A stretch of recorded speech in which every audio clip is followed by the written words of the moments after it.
अयोध्या विवाद के समय मुस्लिम पक्ष की ओर से कहा जाता था कि सबूत लाइए, हम पीछे हट जाएंगे। सबूत नहीं है या कम है, इसलिए हम लड़ रहे हैं। अयोध्या का समाधान हो गया।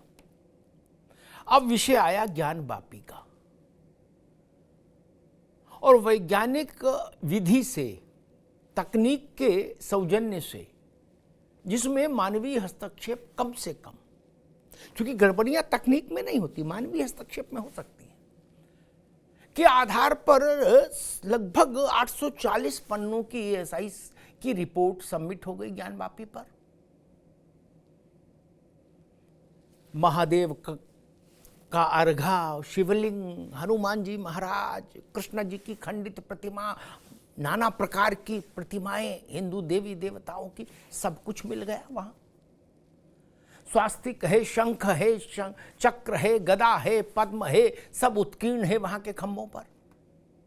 स्वाभाविक है, किसी मुस्लिम इमारत में नहीं। और एएसआई ने अपनी फाइंडिंग में बता दिया कि जो इमारत तोड़ी गई वो 1000 वर्ष से पहले की थी, और जो बनी है, जो अभी स्ट्रक्चर बनाया गया है, उसकी उम्र 400 वर्ष से कम। वहां हिंदू मंदिर था, विशाल हिंदू मंदिर था, प्राचीन हिंदू मंदिर था। ये एएसआई की फाइंडिंग आई। आपको याद होगा, कुछ वक्त पहले उत्तर प्रदेश के मुख्यमंत्री योगी आदित्यनाथ ने कहा था कि ज्ञानवापी के मसले पर मुस्लिम पक्ष को आगे आना चाहिए और खुद पहल करनी चाहिए, और वो स्थान हिंदुओं को सौंप देने की दिशा में आगे बढ़ना चाहिए। तब ये रिपोर्ट नहीं आई थी। उन्होंने कहा था कि इससे सौहार्द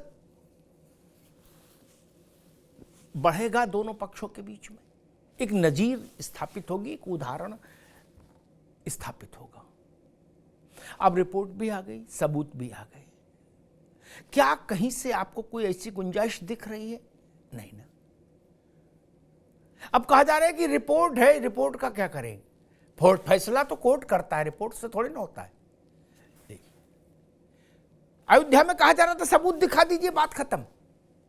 यहां कहा जा रहा सबूत से क्या होगा? अदालत फैसला करेगी। आज सुप्रीम कोर्ट में एक याचिका दाखिल हुई है ज्ञानवापी को लेकर हिंदू पक्ष की ओर से। वो याचिका है जो वहां कुछ समय पहले उस परिसर में जो शिवलिंग जैसी एक आकृति मिली थी, जिसको हिंदू पक्ष ने कहा था कि ये विश्वेश्वर महादेव हैं, और मुस्लिम पक्ष ने कहा था कि ये फव्वारा है, फाउंटेन।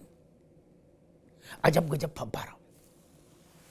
अब सुप्रीम कोर्ट में हिंदू पक्ष आया है ये अर्जी लेके कि इस संरचना का भी वैज्ञानिक सर्वे होना चाहिए, जांच होनी चाहिए। और तर्क ये इतना उम्दा तर्क कि जो सुने सो गदगद हो जाए। हिंदू पक्ष ने कहा कि चूंकि ये संरचना, जिसको हम शिवलिंग मान रहे हैं, मुस्लिम पक्ष के लिए महज एक फव्वारा है, इसलिए फव्वारे की जांच में मुस्लिम पक्ष को कोई आपत्ति नहीं होनी चाहिए। फव्वारे की जांच तो में क्या आपत्ति? क्या मुस्लिम पक्ष इस बात के लिए राजी हो जाएगा कि ठीक है फव्वारा है, जांच करा लो? ज्ञानवापी में ऐसे ही तमाम सवाल अभी खड़े हुए, और ज्ञानवापी और उसके पीछे पीछे मथुरा, अयोध्या, काशी, मथुरा, ये त्रयी समाधान से पहले, यह समाधान से कम, इसमें कुछ भी स्वीकार नहीं होगा देश को। अयोध्या का समाधान हुआ, काशी और मथुरा भी समाधान की ओर बढ़ रहे हैं, लेकिन ये समाधान अदालत से होगा या सद्भाव से होगा, आपसी भाईचारे से होगा, ये बड़ा सवाल है।